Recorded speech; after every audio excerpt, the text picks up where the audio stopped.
Hi, everybody. It's your boy Florida Man, and today I kind of want to make a different type of video. This will be a lot more interpersonal because I want to talk about something that I feel like a lot of the youngsters are struggling with. And one of those things is retirement, savings, investment, buying a home, living good in this economy. It is hard. I will be quite honest with you. If you're coming out of school with a bachelor's degree and you think you're going to land a job that's paying six figures, even though this economy, the six figures is the new 50K, you're not going to get that type of job. What you're going to get paid is $50,000 a year. Maybe if that, you might have to start off at 30, 40K a year.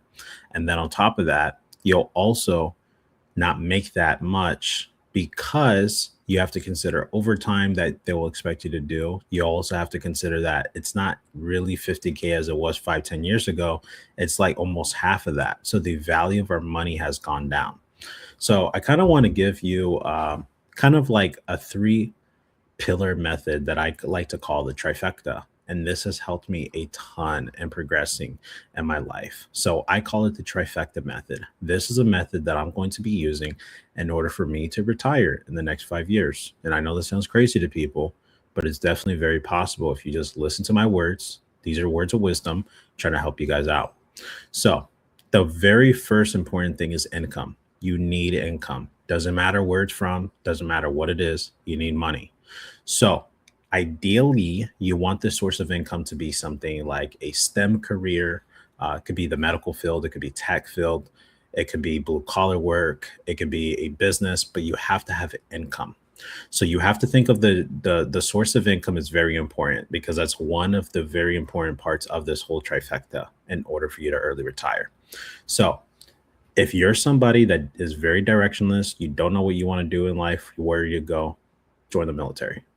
Promise you, joining the military is one of the best decisions. So when I say joining the military, I don't mean go be a Marine or Army and go infantry. That's not what I'm saying.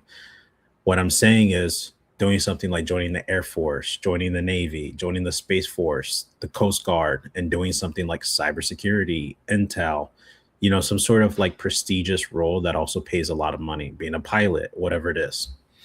And I say that because if you give yourself this next or 4 to 5 years, you should be able to save up at least $100,000 if you save up all your money and only spend below your means in the military. That's it. Now, for those of you guys that aren't joining the military, that's okay. You don't have to do that. But let's say you got 4 to 5 years. What do? Go to school, do something like WGU, get a degree in 6 months to a year. After those 6 months to a year, you should be able to get a job.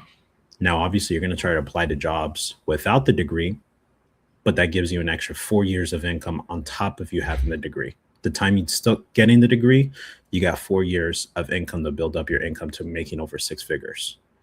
And so, what do I mean by retirement? That's something that I want to talk about really quickly. When I say retire, I mean you don't have to work anymore if you don't want to. That's the goal. And so, working is, I'm an accountant because it pays the bills. I make six figures. Doing social media, being a travel content creator, making over six figures because you want to do that, that's not working, guys. That's literally not working at all. Now, if you're saying that you don't want to do anything at all, it's kind of lazy, guys. Because even people like Jeff Bezos, Elon Musk, they don't have to work for anybody, but they still work, right? But what I mean is you no longer are stuck to the corporate shackles. You're no longer stuck to the shackles of doing something you no longer want to do in the next 5 years. You can actually make money doing something you enjoy, whether that's, being a football coach, whether that's being a business owner, whether that's being a social media influencer, whatever that is for you, you got to envision what it is you want to do. So that's the first part of the trifecta. Looking for a source of income that you can do now, something that has potential. So that's why I say don't try to get a job at a call center. Working in something like at a call center, fast food, you can't work a dead end job. So you got to say goodbye to dead end jobs. You got to get a career type of job, even if it's not your most idealistic type of career, something. So for example, if you had the option to choose between nursing versus customer service, choose nursing all day. Even though you might not like nursing, you got to do something that has career potential to make over six figures, right? And you have to think about your job strategically because depending on the type of job you want, There's different benefits. For example, you want an unorthodox work schedule where you can work 1 week on, 1 week off, or 3 days a week and the rest of the week off, become a nurse. You want to be able to have the ability to work from home, travel the world, go to other countries, get into data analytics or cybersecurity or some other tech field, right?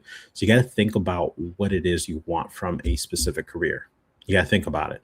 Now, every company has their own different regulations and things like that, of course. But the point is, generally, if you want a flexible schedule, go become a nurse. If you want to work from home, go in the tech field, right? So you got to think about what it is you want. So that's rule number one, is getting something that has a great source of income that's not a dead end job, and work your way up the corporate ladder. And so let's say you can't break into cybersecurity. Great. Work at a call center, then IT, work your way up. You get what I'm saying? So you might have to work that dead end job if it means it's going to eventually land you to cybersecurity. That's how I actually broke into my field. Started at a call center, got into IT, cybersecurity, right? Whereas other people, they get straight into cybersecurity. Great for you, but that's not the case for everybody. So work your way up to it. Can't be an RN nurse right away? Guess what? Work your way up to it. Go to CNA night school, go to LPN night school, then become an RN nurse. Work your way up. But the goal is within the next 4 to 5 years, you should already be at that professional level where you're already an RN, you're already a cybersecurity. You've been in that field for at least a year or two or something. By the end of these 4 to 5 years, you're saved up a lot of money. You don't have any debts, things like that.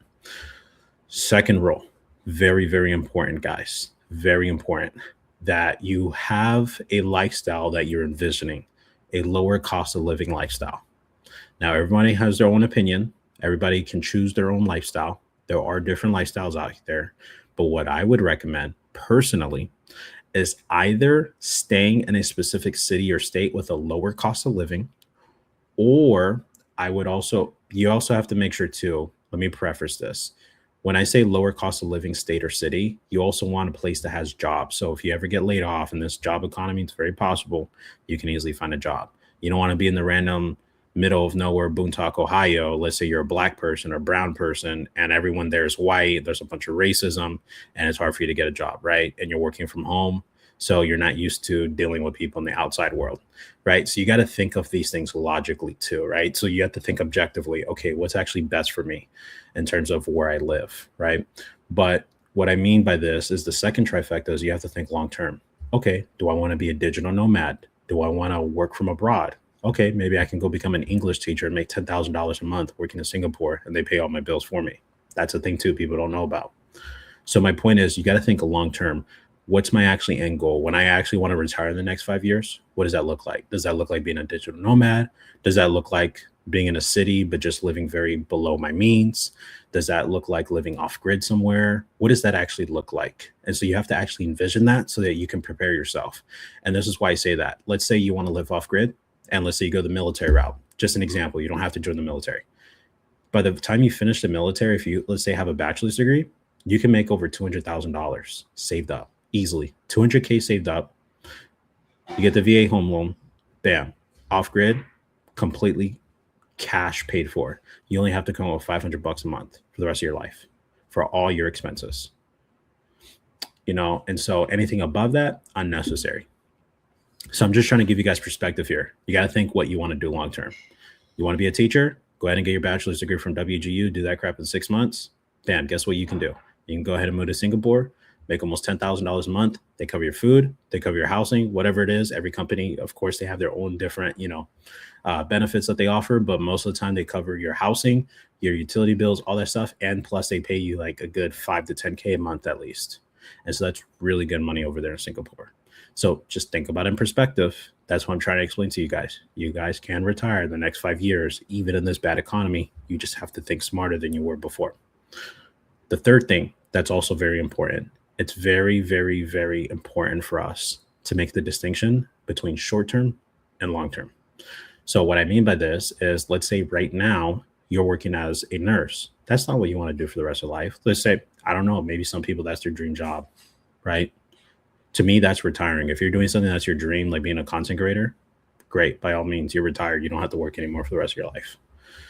But what I mean by this is you have to make the distinction between something short-term and long-term.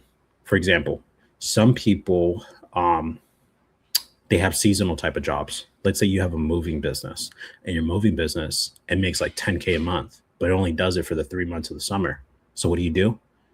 That's a seasonal type of job. You got to also build a career outside of that. So what I mean is you have to think long term and short term. Let's say right now you're an RN nurse because it helps you to get through flight school. Let's say long term you want to be a pilot. That's your retirement goal. Well, guess what? Being a nurse is a short term thing. Being a pilot is a long term thing. So you got to make that distinction in your head like, okay, this is what I want to do short term because it's going to make me money to get to where I want. You want to own a business, you want to own a laundromat. Guess what? That might cost you $100,000, $200,000 just to invest into it. Well, I'm a nurse. I'm going to hustle. I'm going to work overtime short term for the next 5 years so that I can go ahead and buy my laundromat long term. You see what I'm saying? So you have to think short term and long term. Short term, you're not focused on doing something you want. You're focused on doing something that makes the most money. Long term is where you do something what you want. And that is the difference. So guys, that is pretty much it. Of course, most importantly, invest, save up your money, but you guys already know that stuff, interest, all this stuff, put it in the stock market, put it in crypto so that it can accrue and your money can go up while you're saving up the money for the next 5 years. But that's really that simple, guys. So to retire to me in the next 5 years is really just doing something you want. So let's say my thing is I want to go be a pastor. My thing is I want to go ahead and be YouTuber that gives people financial advice. I want to go ahead and be somebody who makes content creation with TikTok Shop. Whatever it means for you to be retired in 5 years, you can do that in less than 5 years, honestly. But it shouldn't take you longer than 5 years. I'm going to be real with you guys if you guys stick to what I said. So the 3 pillars, remember, first, make a distinction between your short-term goal and your long-term goal. You don't have to like what you do for work now, but just remember, long-term, you got to think about what you want to do. Second of all, you got to choose something high-paying, highly paid skill short-term. And third of all, think about your low cost of living situation. Let's say you live in Miami, Florida, expensive. How can you reduce the cost of living? Either go to a poorer area in Miami, Florida, maybe share, maybe you don't mind living with roommates long-term. Maybe you don't mind living with family. Maybe you don't mind being a digital nomad. Maybe you don't mind living in a camper RV, a car, whatever it is, you got to figure out what works for you. So reducing cost of living, increasing your income, even if you don't like what it is that you do. And then third of all, most importantly, making that distinction. What is your dream thing that you want to do for retirement? What is your dream source of income? I hope you guys enjoyed this video. If this helped you in any kind of way, don't forget to subscribe, like, comment, and share, turn on notifications, and I hope you guys have a great, lovely day.